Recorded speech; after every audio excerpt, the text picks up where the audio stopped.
Monday evening, June 5th, 2023.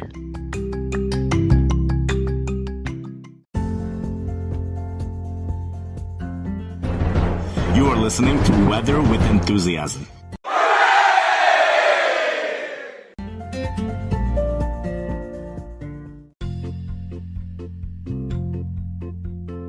Meteorologists and left. Weather with Enthusiasm is his podcast.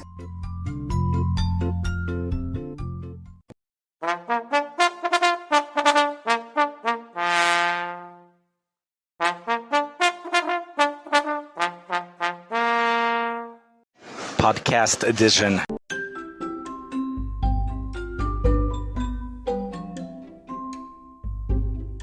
Entertainment edition with real weather.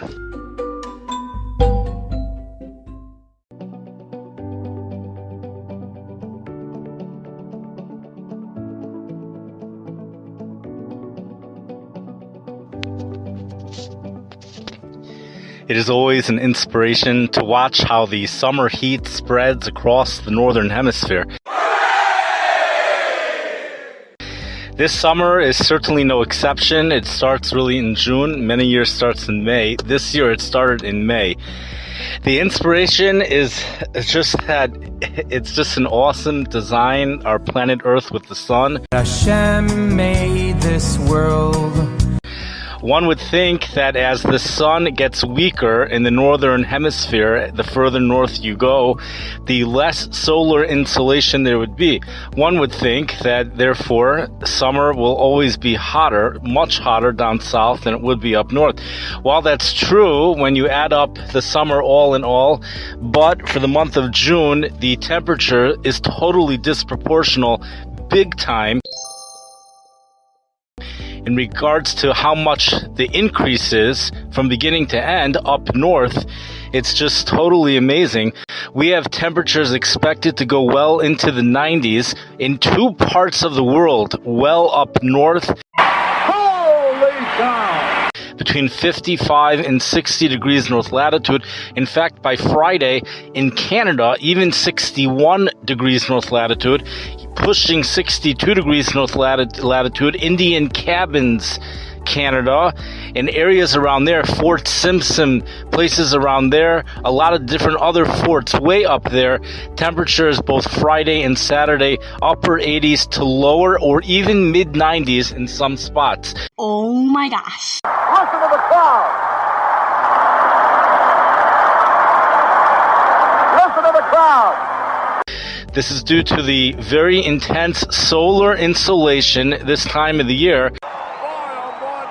And this is likely only going to increase. The first week of May, we saw temperatures about 90, even hitting 90, very close to 90, or it hit 90, up at 58 degrees north latitude. Now we're holding approaching 62 degrees north latitude.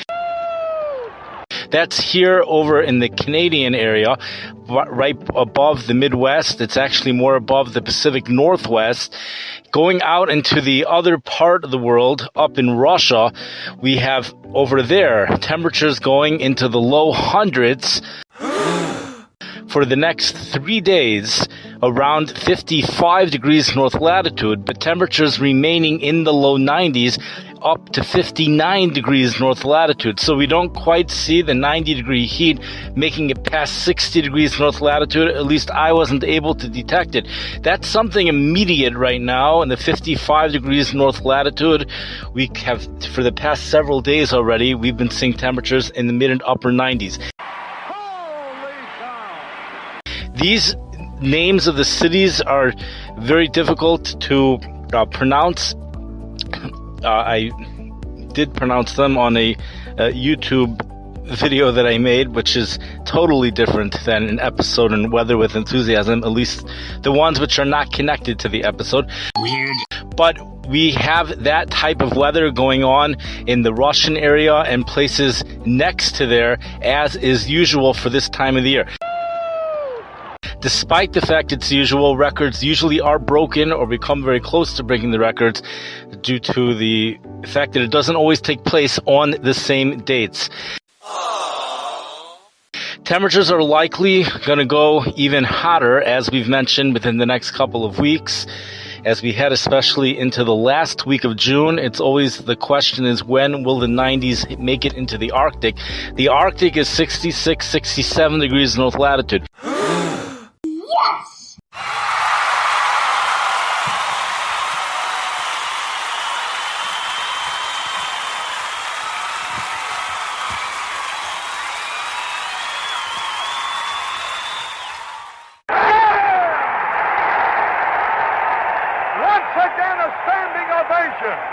It's usually, once I see there's no more sunrise or sunset being mentioned on these weather charts, that means we've arrived into the Arctic, where the days are 24 hours long.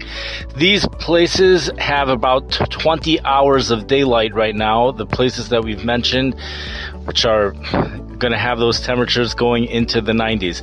Something which is really totally unique this year, I think it actually happens every year, but this year it's been more intense than usual, at least it feels that way, are the wildfires. The smoke from the wildfires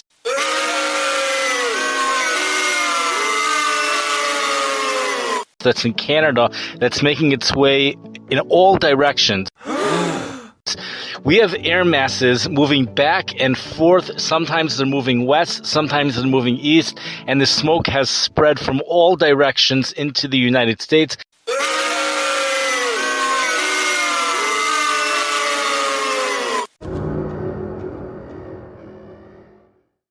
I'm going to read you something that is from the Tulsa, Oklahoma National Weather Service, and this is actually a very interesting, also an important thing to know in regards to ozone and the way the sun interacts with the ozone.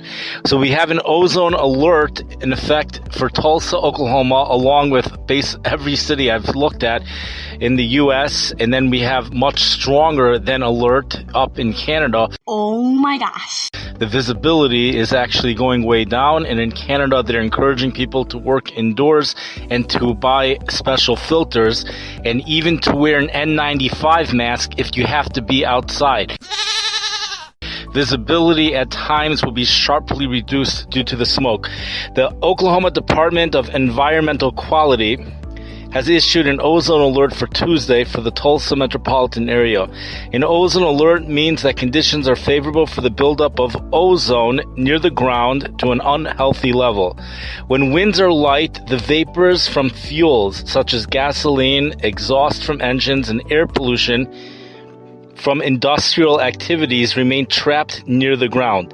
If sunshine is abundant, when these air pollutants build up, a chemical process is triggered that results in the development of ozone near the ground during the afternoon and evening hours.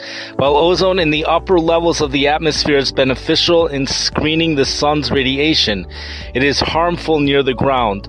Ozone can bother those with respiratory problems and can damage vegetation.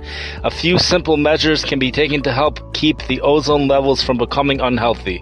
During ozone alert days, postpone any unnecessary driving and carpool if possible. You can also cut down on extra driving by bringing your lunch to work.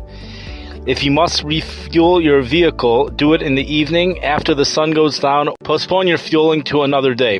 Postpone running the lawnmower and gas trimmer. The exhaust from these small engines contributes a significant amount of pollution to the air. Industrial facilities should reduce pollution emissions as much as possible in ozone alert days. These preventative measures performed throughout the Tulsa metro area can have a tremendous effect in reducing the pollutants that contribute to ozone problems. For further information, contact the Oklahoma Department of Environmental Quality at 918-293-1600 or the Indian Nations Council of Governments at 918-584-7526. Additional information can also be found at www.ozonealert.com, including current ozone levels around the Tulsa area. This is actually relevant to almost everywhere in the U.S. right now. I don't know about the extreme southeast, but I know meteorologist Tom Skilling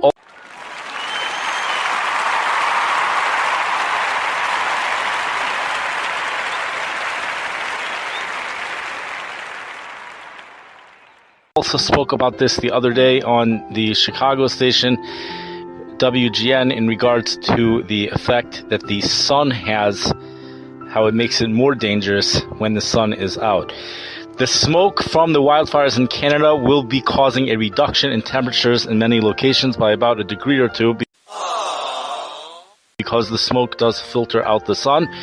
But other than that, the heat is expected to continue. Yes! We don't have anything dangerous right now, at least here in the Midwest.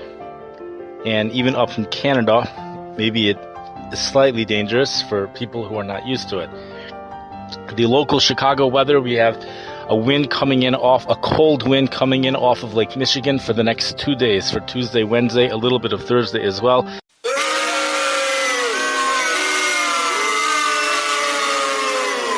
And things heat up again for Friday and Shabbos.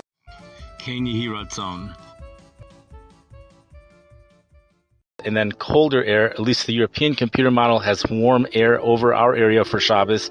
And then cooler air comes in for a period of time next week in the beginning. And then for the second half of next week, I heard that warmer weather is on the way. But I don't know how true that is. We have a setup going on in the west part of our country and on the east part of our country, which will be ideal for bringing warm air, bringing instant heat into the middle part of the country. And the middle part of the country right now includes everywhere from South Texas going all the way up into Canada. That's what a certain meteorologist said, and I don't know how true it is or not, so we'll just leave it at that. And I wish everyone a great night and enjoy the beautiful warm weather that we have here. Although we do have lots of showers and scattered thunderstorms that developed across the plains today and might continue to do so, there's been a lack of severe weather, just only a few isolated severe weather events. That's due to the high pressure, this high pressure ridge that remains anchored right over the Midwest, the upper Midwest. What we have here is an upper level ridge, an upper level high pressure, which is around the upper Midwest, south central Canada. And then we have the surface high pressure, which is off in the northeast. The upper level ridge, that high pressure, it's what's preventing any tornadoes from developing for the most part. It prevents the shear in the atmosphere. So the storms which have been developing, although you could still get some hail, large hail even, especially down in Texas, but the tornadoes, there has not been that many of them. Maybe, I don't even know how many there's been, but the numbers have been way down in recent times. Much different than what we had a while ago, and that's all due to this high pressure, which has also been responsible for producing this rapid onset drought here in the Midwest, it's very nice summer weather for quite a while already. Thank you for listening. I wish everyone a good night.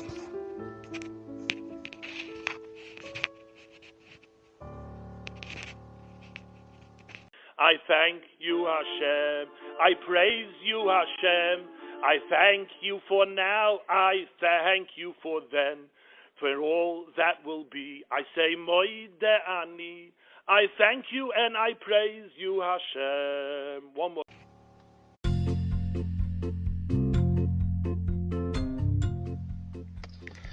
I just want to mention one last thing is that AccuWeather has changed yesterday's 126 degree reading that was registered at Schuster, Iran, Shushtar, Iran. They've put it back to 119 degrees. Temperatures are forecasted to go back up to 126 to 128 degrees. According to them, their forecast for next week. I don't really understand the whole cycle because we went through this last summer as well with all these ups and downs where they would make these very intense forecasts. The temperatures would seem to materialize, but then the temperatures would be taken away as if they never happened. So I don't really know what's going on with that, but So as of now, that town is no longer considered to have reached 126 degrees. It's only at 119 degrees, but there are mid to upper 120s in the forecast for highs for all of next week.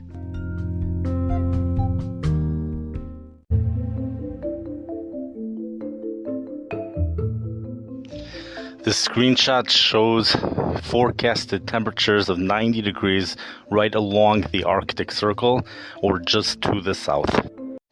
The following is part of a recording made Sunday, June 4th, in regards to the National Weather Service, various advisories and warnings that were in effect, and some of them are unique. This is just to give you an idea of what's going on in the country right now. We've located really areas in the southeast, parts of Florida, parts of Virginia, which is almost like the mid-Atlantic area, and we also have areas in Texas here. A severe thunderstorm was located near Yancey, or 10 miles west of Devine, moving south at 20 miles per hour. This one, Texas, as usual, gets the large hail. So, we have the 60 mile per hour wind gusts, but it's associated with ping pong ball size hail. So that's a higher level, which is because that's 1.5 inches in diameter, whereas the quarter size hail is only 1 inch. The deal with Texas is I believe the air tends to be colder aloft. The air in the upper atmosphere is colder. So therefore, even though the winds are the primary fuel to the hail, and the winds are exactly the same in Florida as they are in Texas, both of them are 60 mile per hour wind gusts, but it's the temperatures in the upper atmosphere that's producing this large hail in Texas, which we don't have in Florida. The ping pong ball size hail is the main thing here. Impact: people and animals outdoors will be injured. Notice how we didn't have that in Florida. That's due to the ping pong ball size hail. Expect hail damage to roofs, siding, windows, and vehicles. Everything else is the same. Just the animals outdoors and people could get injured, or they say will be injured. For your protection, move to an interior room on the lowest floor of a building. Continuous cloud-to-ground lightning is occurring with this storm. Move indoors immediately. Lightning is one of nature's leading killers. Remember, if you can hear thunder, you are close enough to be struck by lightning. Torrential rainfall is occurring with this storm and may lead to flash flooding. Do not drive your vehicle through flooded roadways. The flash flood watch is in effect. It's issued by the Memphis, Tennessee National Weather Service. It includes the cities of Batesville, South Haven, Senatobia, Marks, Olive Branch, Clarksdale, Charleston, and Tunica. Issued 2:13 p.m. Flash flood watch for the potential failure of Arkabutla Dam. Now that stands for Arkansas, Louisiana. I believe that's some type of it's Arkabutla. I believe it's some type of 3 states or something, that a dam on the cold. So this doesn't have to do with rain, it looks like. There's a flash flood watch for the potential failure of the Arkabutla Dam on the Coldwater River.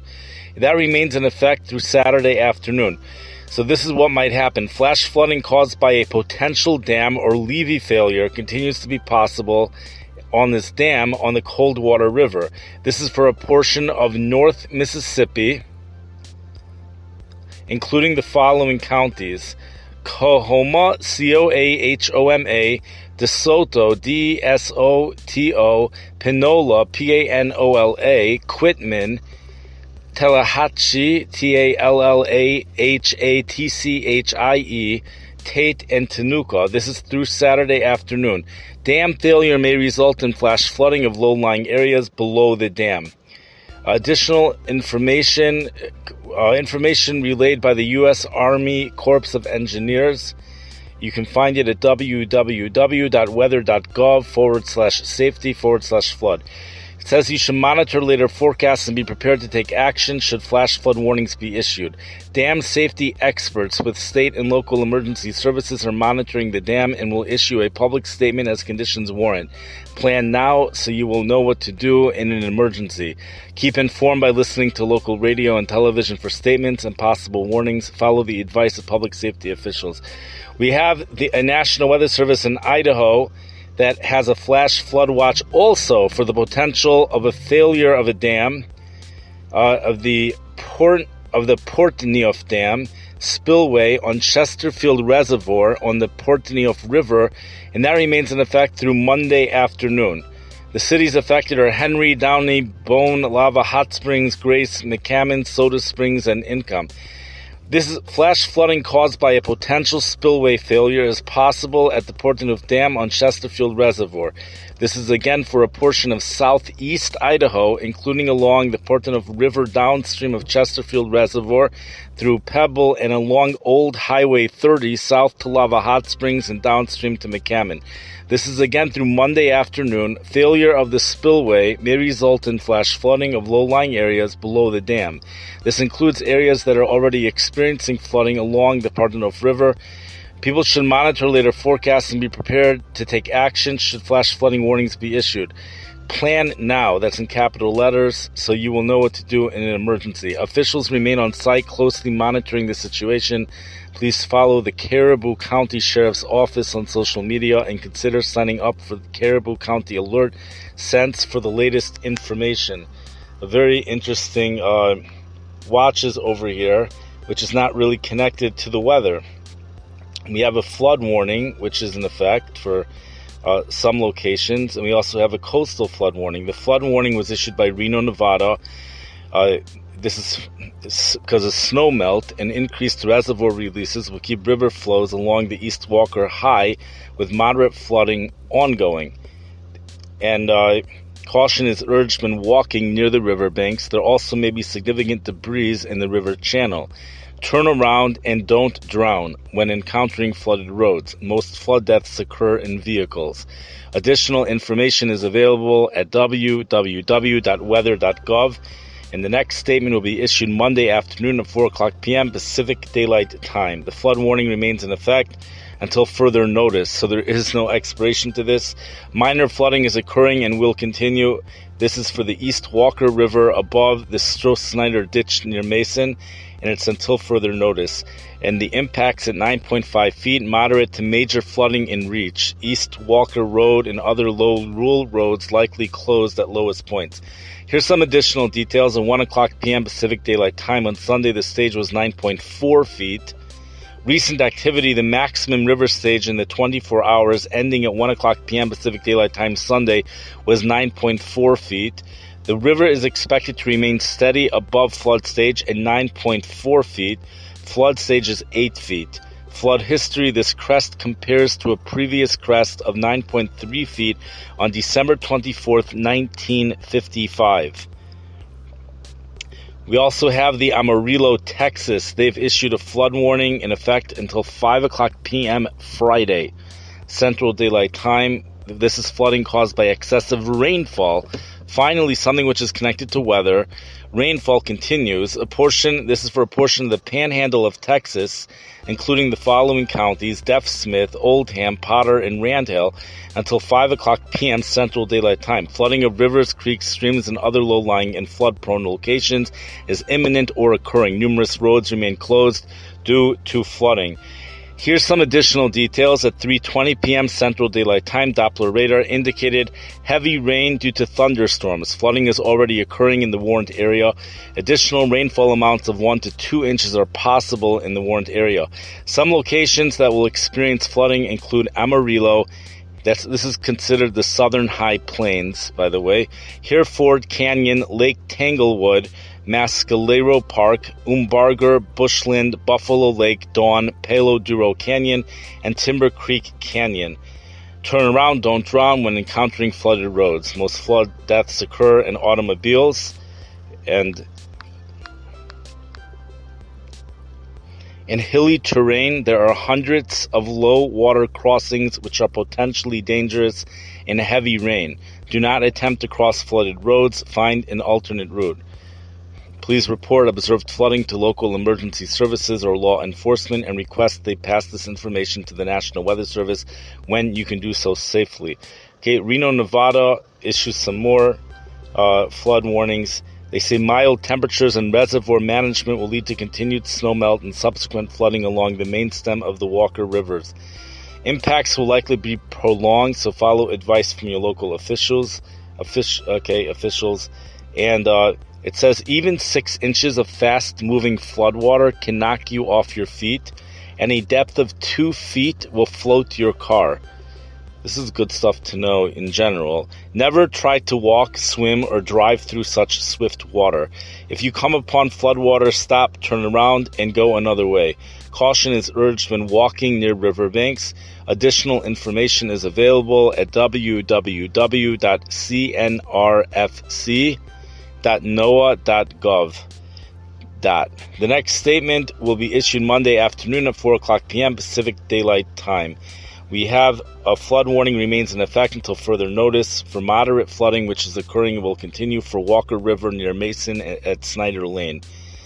The impacts at 11 feet, moderate flooding of lowlands, pasture, and farmland adjacent to river throughout Mason Valley, Yerington area.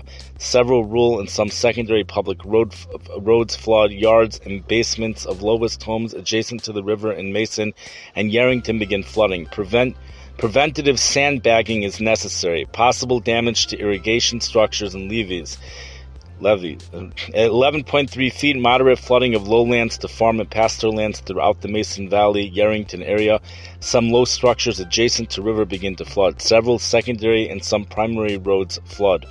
Additional details. At 1:05 p.m. Pacific Daylight Time, Sunday, the stage was 11.2 feet. Recent activity, the maximum river stage in the 24 hours ending at 1:05 p.m. Sunday was 11.3 feet. The river is expected to remain steady above flood stage at 11.1 feet. Flood stage is 9.8 feet. Okay, Bismarck, North Dakota. The flood warning continues for the Source River near Bantry, affecting McHenry County. Turn around, don't drop. Okay, we did all that. At 1,440.2 feet. So here, okay, we have flood warning for snowmelt remains in effect until further notice. Minor flooding is occurring and minor flooding is forecast. This is for the Souris River near Bantry.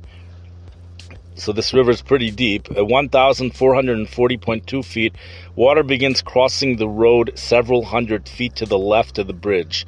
No towns or major roads are flooded. At 11 a.m. Central Daylight Time, Sunday, the stage was 1,440.1 feet. Okay, so at 1,440.2 feet, that's when the water begins crossing the road several hundred feet to the left. The forecast is the river is expected to gradually fall. Flood stage is 1,440 feet, so it's not expected to reach 1,440.2 feet, but it is above flood stage nonetheless. We have something else from Nevada, and so there's other things going on from the Salt Lake City in Utah by the Bear River. Okay, we have stuff going on there, and we have Riverton, Wyoming. They have a flood warning. Warmer temperatures will allow for high elevation snowmelt this upcoming week. However, water levels on the Bear River are expected to slowly decrease through the week as the current crest of higher water moves downstream. Sunday, June 4th. Are places in Minnesota which also have reached 70-degree dew points and very close to 70-degree dew points, and it's just amazing that it's happening in Minnesota. These are Gulf Coast levels of humidity, and much in the Midwest is not seeing that at all. You have places on the Gulf Coast. You have New Orleans, which is experiencing that. You know, New Orleans happens to be just to the south of a body of very warm water. This is in addition to the Gulf of Mexico. So no matter what wind direction, you know, it's very likely for the dew points to get very high in New Orleans, even when winds are not from the Gulf, when the winds are just from the north, because of this body of water that sits over New Orleans. We had a tropical storm, and a lot of times, a couple hundred miles away from a tropical storm, we tend to get an increased sinking air, which produces compressional warming. I don't know if we have that over here or not, but it could be that that's bringing about higher temperatures as well. Perhaps temperatures are going into the mid-90s instead of the low 90s in places over there, places like San Juan, Puerto Rico. We have an upside-down weather map. Here's the next thing. Something similar happened last June. You know, I just checked the temperature in Amarillo, Texas. The official temperature from the National Weather Service, Sunday afternoon, temperature 60 degrees, 60. So we have places in Minnesota which, whether it's 98 or not, that's debatable, but it is in the low 90s. We have 90s being reported in Minnesota. We have 90s being reported in many states. In Missouri, 90s being reported in Illinois. Many states, especially in the drought areas, which are Illinois, Indiana, Iowa, especially eastern Iowa. Maybe it's western Iowa as well. But this is where the drought is. And I have to tell you, this is a very fascinating weather map, which we've been speaking about the past week. We spoke about last Sunday. It's a very fascinating weather map, and at the same time, if you're a TV meteorologist, you can calmly present the weather, because things are, generally speaking, here in the Midwest, which is where we're focusing, things are generally calm. There is no dangerous heat over here. Things are warm. Outdoor enthusiasts are having lots of fun. We do have a drought which is occurring, and it's actually a rapid onset drought, which is not so good for the farmers, not so good for the Midwest Corn Belt. Most of the people watching the television are not so into the Corn Belt, let's say, but this is except for the potential of dust storms. But if you look at the synoptic setup that's producing all this weather, it's unique. You know, it's coming on north winds, east winds, we should say. It started off with southeast winds, east winds, northeast winds. This is a dome of heat. It's called an omega block. That's the weather pattern. We had something very similar a year ago, and it's where the Greek letter omega, I only know what the Greek letter omega looks like because of this omega block. The jet stream gets set up where it looks like an omega, where you have a trough on both coasts. That's where you have the jet streams making a dip on the west coast, making a dip towards the east coast. That's where we have all the low pressure over there, and we have major low pressure over in the Gulf of Maine right now, a storm system over there. And then right in the middle of the country, that's where the jet stream is making its big bulge upwards, northward into south central Canada, and everything's stationary, and that's where the heat builds. What's unusual is just the situation, just people are not used to, at least I'm not used to, I'm getting used to it, of hearing that the ridge of high pressure is centered in south central Canada. You know, usually when we hear about high pressures moving in from Canada, we say cooler and drier air from Canada will move in tonight or whenever it is. We're in the middle, let's say, of a heat wave in the month of July. Temperatures are in the mid-90s with high humidity. We'll say colder air from Canada, a high pressure system from Canada is moving in. But for these high pressure systems, this ridge to be located in Canada and to it be associated with summer heat, granted nothing dangerous, but summer heat, it's all in south central Canada. That's been happening. Last summer it happened, I think it's been happening, and it happens. That's what we have right now. The other thing is that the high pressure system, just like a Bermuda high, sometimes expands westward and other times it doesn't. You know, weather usually goes from west to east, but the air mass itself, in the summertime, we don't really have such a strong jet stream pushing things from west to east. So we have this high pressure, which like retrograde, it kind of goes backwards, and at times it goes all the way really west of us, and that's what's going to be happening this week. Actually, it goes west of us, especially this week, Tuesday and Wednesday, and then we're really under a north flow here in the Chicago area. Tuesday and Wednesday, we're going to be getting a strong northeast wind off of Lake Michigan. Now, we've been having these winds off of the lake the whole time for days and days, more than a week already, actually, just continuous winds off of the lake, yet we had 4 consecutive days where the temperature hit 90 degrees or more at O'Hare Airport last week, and temperatures still managed to hit 87 degrees yesterday. I will point out, by the way, the record high yesterday was set back in 1895 on the lake, a high of 95 degrees, so one would have to wonder, what was that all about? How hot was it back in 1895? The weather station was on the lake. We haven't beat that, despite the fact the weather station was by the University of Chicago, which is right next to the lake. Pretty amazing. And then today, you know, temperatures go back into the 80s. Winds are off the lake. But Tuesday and Wednesday, the winds increase in speed and they go down the full fetch of the lake. In fact, meteorologist Tom Skilling is saying places by the lake might see highs only in the 50s for Tuesday and Wednesday. And we have updated forecasts showing the cooler air with highs in the 70s across Chicago might even extend into Thursday, Tuesday, Wednesday, and Thursday. And then Friday, the warmer air returns. But it's all the same air mass. That's the thing. It's just this one air mass, and it just keeps moving. The question is it to our east? Is it to our west? Are we under the north flow? Are we under the east flow? Are we on the west flow? Where are we in relation to the air mass?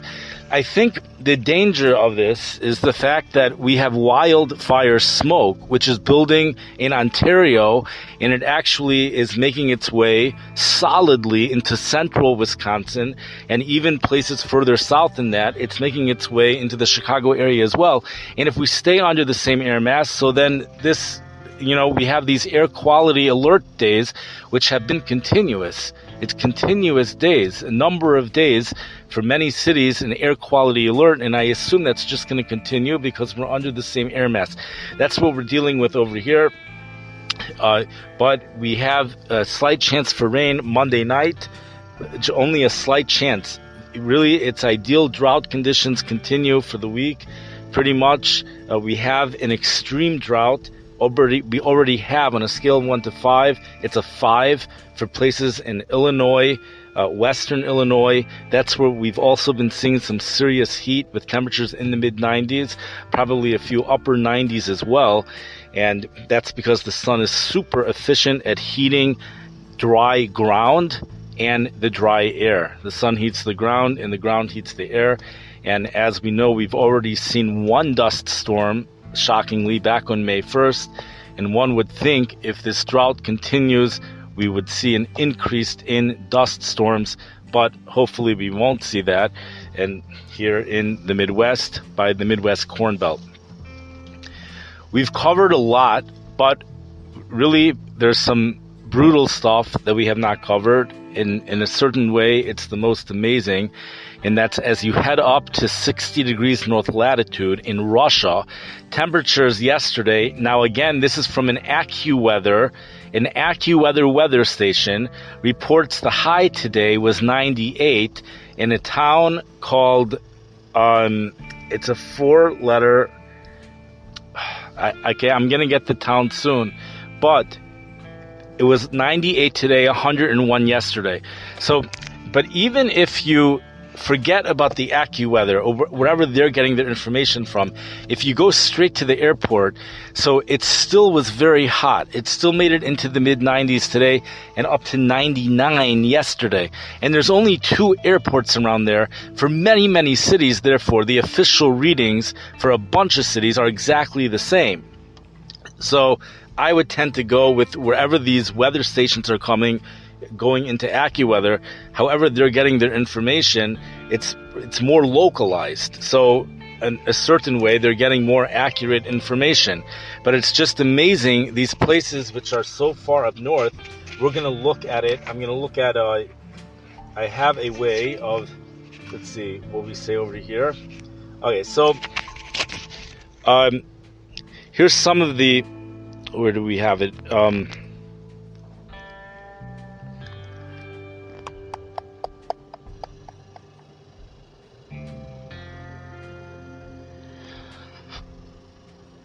It's Kurgan, Russia, Kurgan, Kurgan, Russia. We also have 90s occurring at 61 degrees north latitude in that area. And the airport for Kurgan, Russia is 115 miles north of Kurgan, Russia. So 115 miles north of Kurgan, Russia, temperature hit 99 yesterday and mid-90s today. That's an official reading, I believe, because it's coming from the airport. The AccuWeather weather info has yesterday Kurgan, Russia. Again, it's 115 miles south, hitting 101 degrees yesterday, 98 degrees today. High temperature today was 102 in China, 112 in 3 different cities in India, 78 in Norway. In Africa, 115 degrees. Alaska got up to 71 degrees yesterday.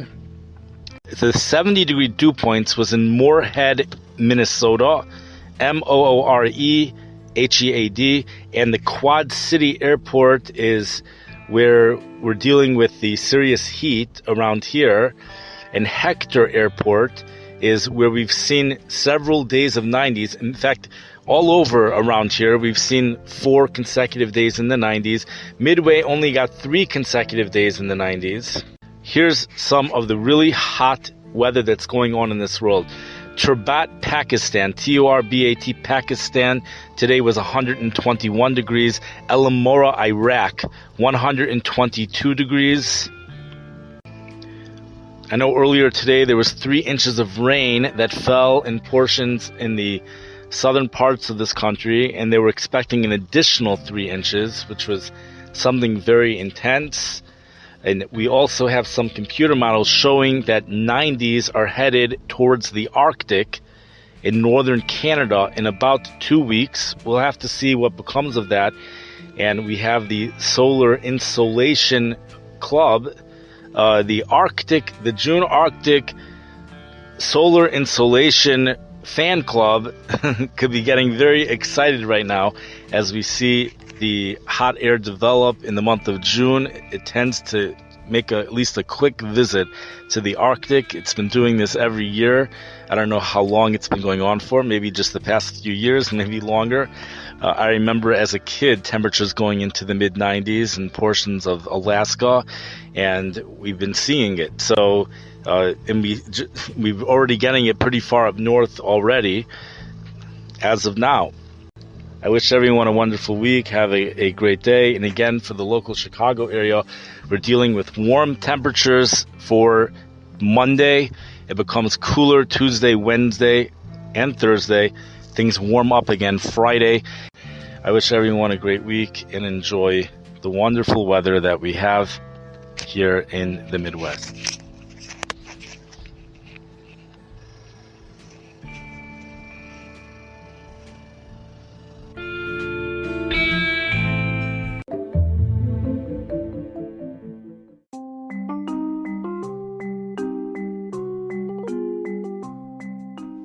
You've been listening to the podcast, Weather with Enthusiasm.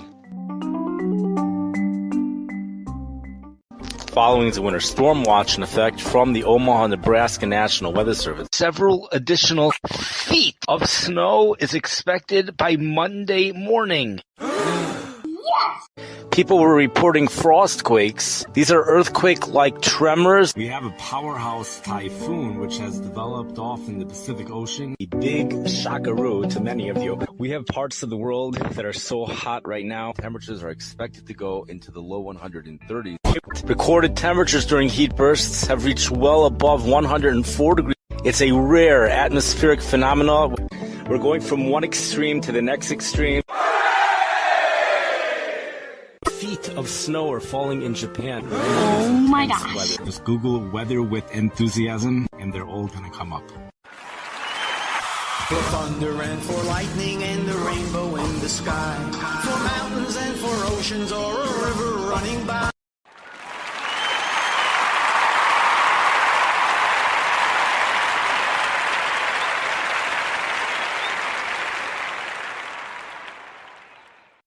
And I'll take you to Rabbi Ephraim Waxman.